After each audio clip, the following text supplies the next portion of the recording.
नमस्ते बच्चों। आज हम पढ़ेंगे हमारे अतीत की बुक का अध्याय 6 जिसका नाम है ईश्वर से अनुराग। इसका फर्स्ट पार्ट अपलोड कर दिया था पहले और उसमें हमने कुछ टॉपिक पढ़ लिए थे, जैसे परमेश्वर का विचार पढ़ लिया था, दक्षिण भारत में भक्ति, नैनार और अलबार पढ़ लिए थे, दर्शन और भक्ति, यहाँ तक हमने पढ़ लिया था। आज हम पढ़ेंगे बसवन्ना का वीर सहबाज से ये सारे टॉपिक आज इसमें क्लियर करेंगे। ठीक है बच्चों। बसवन्ना का वीर साहिबबाद। बसवन्ना का वीर साहिबबाद, इसके प्रवर्तक जो थे वो अल्मा प्रभु थे। 12वीं शताब्दी में इनका कर्नाटक में जन्म हुआ था। इनका सिद्धांत था कि सभी व्यक्ति समान ब्राह्मणवादी विचारधारा का विरोध किया। ठीक है, सभी व्यक्ति समान है। इनका सिद्धांत जो था अल्लामा प्रभु का, इन्होंने कहा था सभी व्यक्ति समान है, और जो ब्राह्मणवादी विचारधारा थी इसका इन्होंने विरोध किया था। कर्म कांड और मूर्ति पूजा का इन्होंने विरोध किया था।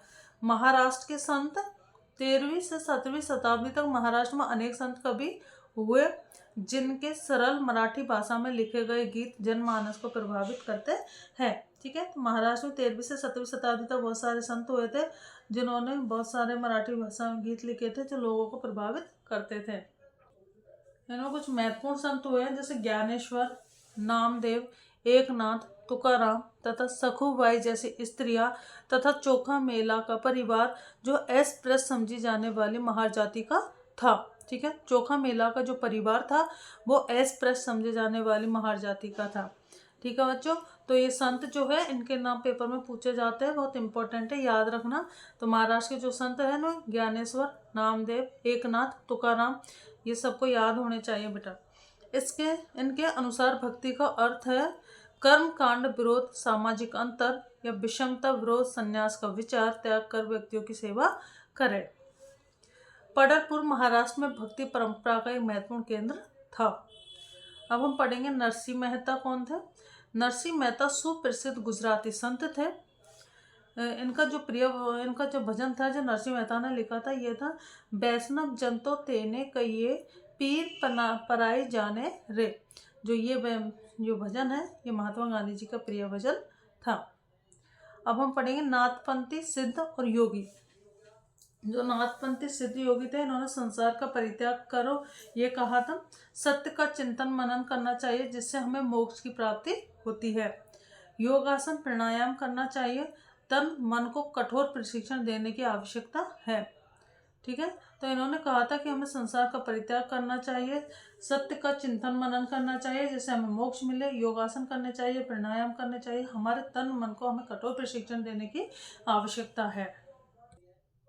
ये नीची जातियों में बहुत लोकप्रिय हुए थे। अब हम पढ़ेंगे इस्लाम या सूफी मत।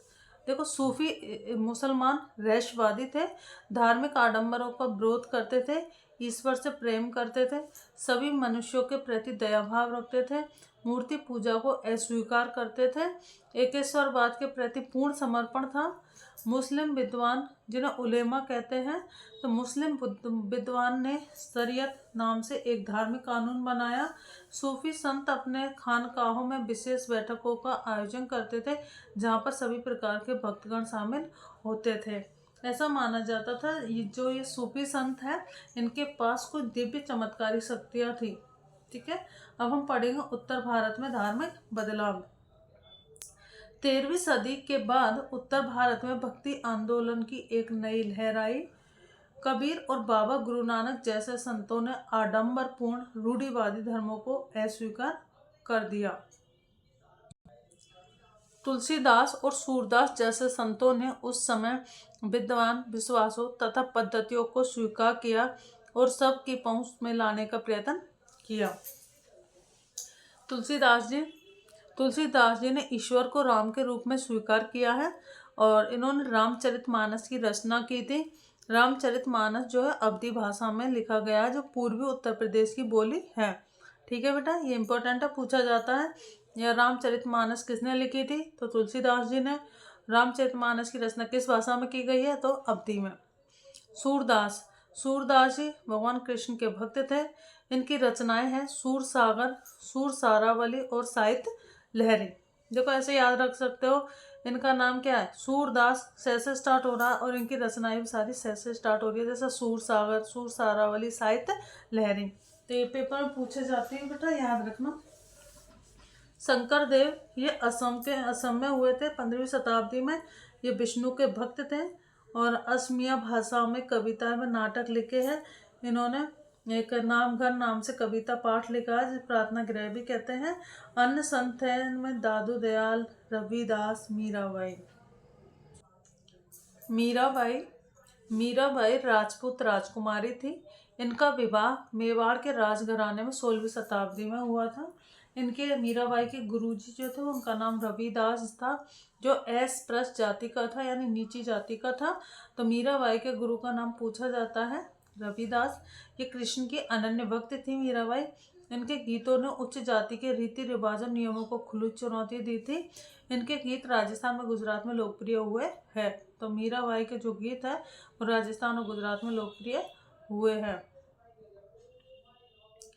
अब पढ़ेंगे चैतन्य देव। चैतन्य देव जो थे वो 16वीं शताब्दी में बंगाल में हुए थे। कृष्ण राधा के प्रति भक्तिभाव इनका था। अब कबीरदास 15वीं-16वीं सदी में हुए थे। इनका जन्म बनारस में हुआ था। इनका पालन पोषण मुसलमान जुल्हा, जिसको हम बुनकर कहते हैं, परिवार में हुआ था।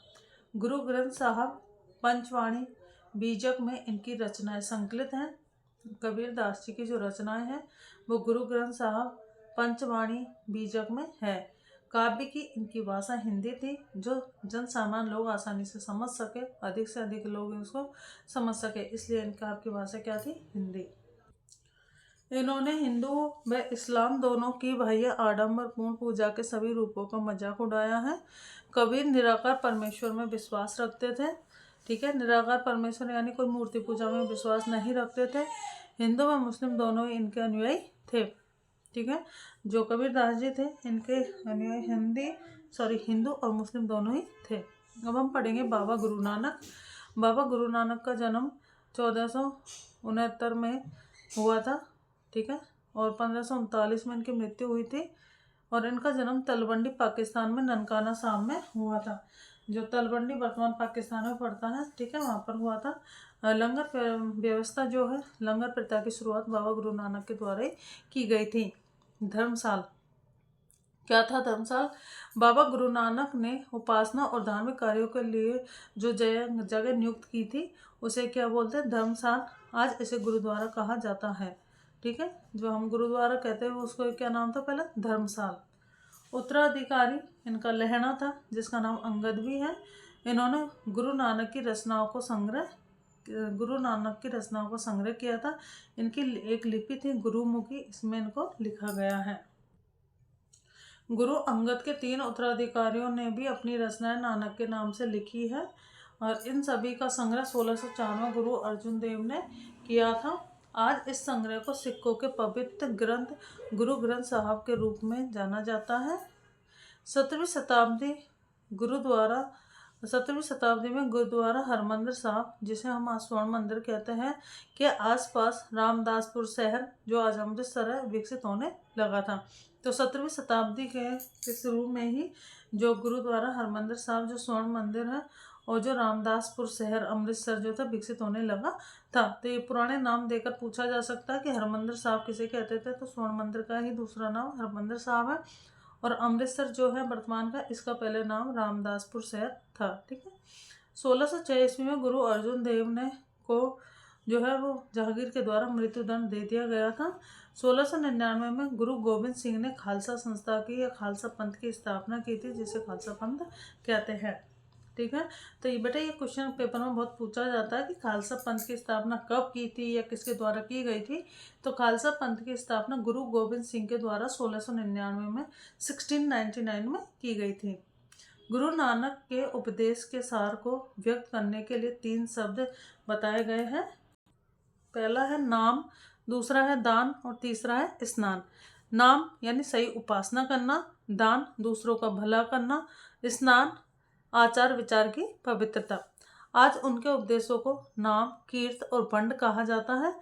नाम यानी जपना, कीर्त यानी करना, बंड यानी छकना के रूप में याद किया जाता है। तो यह था हमारा प्यारा सा चैप्टर। ठीक है, और यह हुआ कंप्लीट।